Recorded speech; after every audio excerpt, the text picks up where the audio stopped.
Esse aí que é mais caro. É bifocal. Dobra, me ajuda, dobra isso. Tem... Quem que tira? Tirou só o Fernando. Já tirou. Tem 8.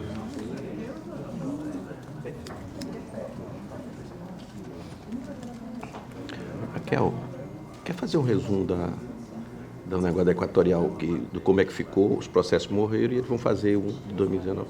Dê uma... Por a palavra, a conselheira Raquel.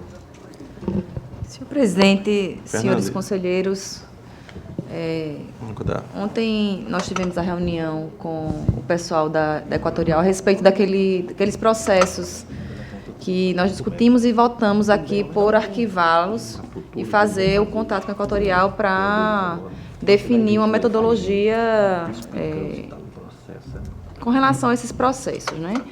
Em suma, o que o presidente da Equatorial nos informou é que, basicamente, ele deu continuidade a um procedimento que vinha sendo feito pela Eletrobras, que ele próprio não até se questionava com a utilidade. Ele entendia aquilo como uma espécie de prestação de contas que tinha que ser feita ao Tribunal de Contas.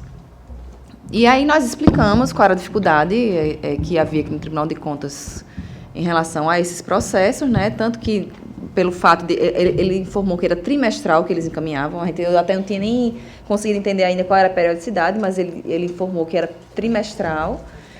E a gente informou que não tinha como, porque eles iam acumulando informações a cada 3 meses e que a gente tinha dificuldade de manusear essa informação porque ela não era suficiente, né? E aí, enfim, depois de algumas discussões, ouvidos os municípios e o presidente da Equatorial, ficou definido que a Equatorial vai encaminhar essas informações por exercício, responsável e valores, né? E também solicitamos que aqueles municípios em que houvesse parcelamento de dívida, algum acordo firmado com a Eletrobras, que também fosse encaminhado e informado ao tribunal, bem como alguma dívida, caso fosse sanada, para que a gente não ficasse com alguma demanda aqui tramitando e já tendo sido solucionada, né? Então, eu acho que... a forma de pagamento, como pagou?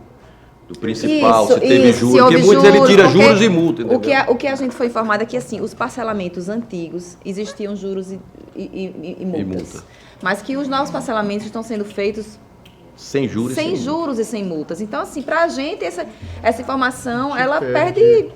Perde o objeto. Perde a atuação né? nossa, Informei né? que para a gente que a competência do tribunal, embora houvesse uma ilegalidade de fundo, que era a questão do pagamento sem observância da ordem cronológica, o que era essencial para a gente era o potencial dano ao erário que existia, né? Então, que a Equatorial focasse nessa questão, né? E que encaminhasse a informação de 2019 para trás, agora, separando essas informações, exercício responsável e valor, e se há alguma forma de parcelamento de dívida negociada, e a partir das dívidas de 2020 para frente, que ela fosse feita anualmente, ou seja, acabou dezembro, em janeiro, a Equatorial encaminha essa informação. Assim a gente consegue tramitar os processos definindo relatores, né, e de forma mais organizada, a gente consegue colocar responsabilidade também em prestação de contas, se for o caso, enfim.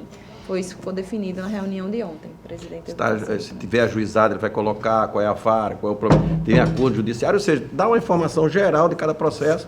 E agora ele vai informar, quando ele informar, vai informar só 2019 para trás, entendeu? 2020 nem entra nada, é só...